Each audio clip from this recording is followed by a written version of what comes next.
कि इसके नीचे से जो चश्मा बह रहा है टोटली जो है ना मिनरल के साथ भरा हुआ है। मुख्तलिफ पेट की जो बीमारियाँ, मुख्तलिफ इकसाम की लोग यहाँ से पानी भर के जाते हैं और उनको शिफा मिलती है।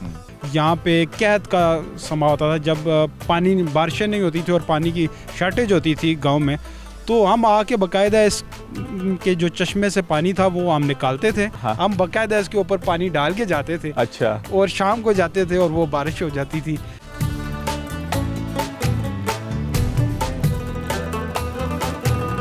गांव चमनक्का में एक कदीमी चट्टान आज भी मौजूद है, जिसके अंदर से एक चश्मा निकल रहा है, जिसका पानी सर्दियों में गर्म और गर्मियों में ठंडा होता है। अहले इलाके का मानना है कि ये पानी पेट की बीमारियों के लिए शिफा बख्श भी है। ये भी कहा जाता है कि इस कदीमी चट्टान के पास कई बुजुर्गान दीन चले काट चुके हैं। यही वजह है कि मकामी लोगों को इस कदीमी चट्टान के साथ एक तरह की खास अकीदत है।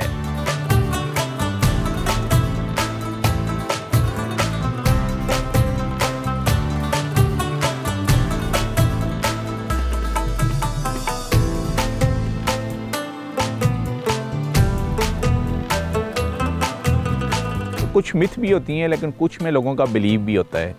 एक ऐसी जगह पर हम मौजूद हैं जो सर्दियों में जिसमें चश्मे का पानी गर्म होता है और गर्मियों में अच्छा खासा ठंडा होता है, और इसके बारे में कुछ रवायात भी हैं। वो मुकामी लोग यहाँ पर हमारे साथ मौजूद हैं, उनसे पूछेंगे। जी तैमूर साहब बताइएगा ज़रा, इस चश्मे की क्या हिस्ट्री है? जी अबाइश साहब, बेसिकली ये जो आपको सामने ये राख नज़र आ रही है, ये जो चट्टान है, इसके अंदर एक तंदूर बना हुआ है और वो उसका बाकायदा वो उसको बना हुआ है। और यहाँ पे बहुत पुरानी एंशियंट राख है, ये ओल्ड बहुत पुरानी सदियों की और हज़ारों साल पुरानी है।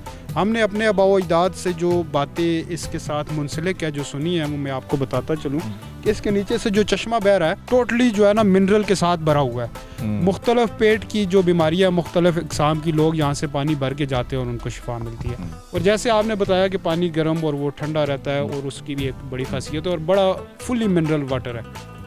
उसके बाद जो दूसरी एक बड़ी एक इस गांव के बारे में रवायात है, हमने भी देखी है। और मैं जब छोटा बच्चा था, हमने इसके साथ टाइम गुजारा। तो हम आते थे जब यहाँ पे कहत का समा होता था, जब पानी बारिशें नहीं होती थी और पानी की शॉर्टेज होती थी गांव में, तो हम आके बाकायदा इस के जो चश्मे से पानी था वो हम निकालते थे और इस पूरी राख चट्टान को जो हम इसमें पानी डालते थे और इसको एक किस्म का नहलाते थे। अच्छा। और ये हमारी एक बिलीव थी कि हम जब वापस घर जाते थे तो रात को बारिश हो जाती। उस वक्त आपकी एज कितनी थी? मेरी एज उस टाइम होगी कोई 6-7 साल, 8 साल, 10 साल। लेकिन आपको याद है कि बारिश होती थी? जी बिल्कुल। ये देखिए, ये हमारे जो आप जिसको कह सकते हैं कि मिथ या बिलीव क्या, हम बाकायदा इसके ऊपर पानी डाल के जाते थे। अच्छा। और शाम को जाते थे और वो बारिश हो जाती थी।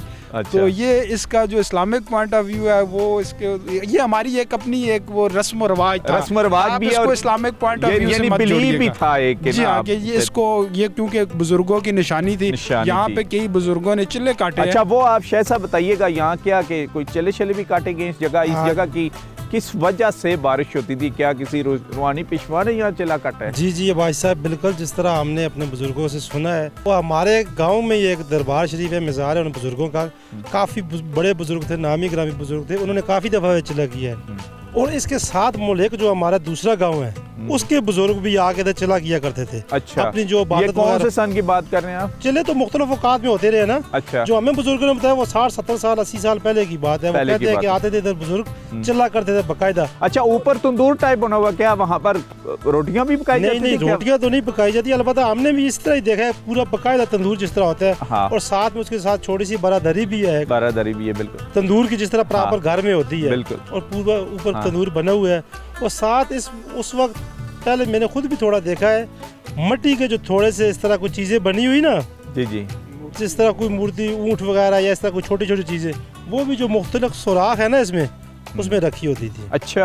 अब भी वक्त के साथ तो शायद उठा के ले ही गए। बिल्कुल। ये नहीं, आप बताइएगा तैमूर साहब, यहाँ पर हिंदू भी आबाद रहे हैं? इससे पहले काफ़ी यहाँ पे आबादियाँ गुजरी हैं, काफ़ी कबाइल यहाँ पे गुजरे हैं। हिंदू भी रहते रहे हैं, सिख भी यहाँ पे बहुत ज़्यादा रहे हैं, फिर तुर्क कबीले यहाँ से गुजरे हैं, उनकी कब्रिस्तान मौजूद है, उनकी बाक़ियात मौजूद है। उससे ये, क्योंकि कोई आर्कियोलॉजी डिपार्टमेंट का बंदा ही आपको सही इसकी हिस्ट्री बता सकता है कि कितनी पुरानी है। जी, तो जैसे कि इन्होंने कहा है कि ये जो गर्मियों में है ये पानी अच्छा खासा ठंडा होता है, क्योंकि अभी सर्दियाँ हैं, ठंड है। तो ज़रा हम देखते हैं कि वाकई ये गर्म पानी है। आप हमारे साथ रहे।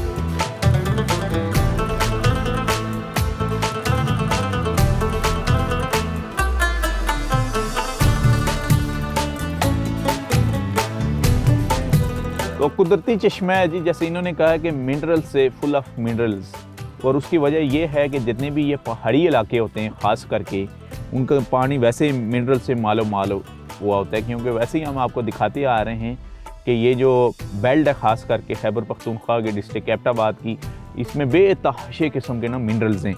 और उसका एक असर ये भी है कि जब ठंड होती है तो उस मिनरल्स की वजह से ही थोड़ा पानी ये गर्म हो जाता है। ये तो कोई साइंटिफिक या आर्कियोलॉजिस्ट जो है वो ही बता सकते हैं, जो एक्सपर्ट है। लेकिन जहाँ तक हमें आइडिया लिया है, कोई यही वजह है कि मिनरल्स की वजह से सर्दियों में ये पानी गर्म थोड़ी इसकी तासीर शो कर होता है। मसलन इतना ठंडा नहीं है, इतना गर्म टाइप है। और जब गर्मियाँ होती हैं तो अच्छा खासा ठंडा पानी है। और बकौल इनके कि यहाँ पर मशहूर भी है कि यहाँ किसी बुज़ुर्ग ने चिला काटा, और उस मुनासबत से भी इस पानी को लोग एज ए शिफा के तौर पर भी घरों में लेके आते हैं। ये तारीख़ी एक गांव है जिसकी जो हिस्ट्री है वो तकरीबन 600 साल से भी ऊपर जा रही है। जैसे कि हमें पता चला है कि यहाँ पर तुर्क भी आए, तुर्क भी गुजरे, उनका कब्रिस्तान भी यहाँ पर मौजूद है। और इसके अलावा यहाँ पर बहुत से बुज़ुर्गों ने चिला भी काटा है। डेडी सिस्टम भी एक्टिव है, जो रिसेंटली अभी तक यहाँ जो पुरानी चली आ रही है, सदियों पुरानी इनकी एक रवायत, उसको भी बरकरार रखा हुआ है। तो आप भी आ सकते हैं इस तारीख़ी गांव में। रास्ता बारास्ता मोटरवे अवेलियाँ एबटाबाद इंटरचेंज से होते हुए आप आएंगे चमनक्का गांव में। तो इसको फ़र्स्ट टाइम एक्सप्लोर कर रहे हैं हम। जैसे कि पहाड़ों के सफ़र की हमारी खूबसूरती भी यही है कि हम आपके लिए नए नए पॉइंट एक्सप्लोर करते हैं। हवेलियाँ से तो बेशुमार दफ़ा आप गुजरे होंगे, लेकिन हवेलियाँ के गिर्द नवा एक पूरी तारीख़ है जिसको हम खोजने निकले हुए हैं।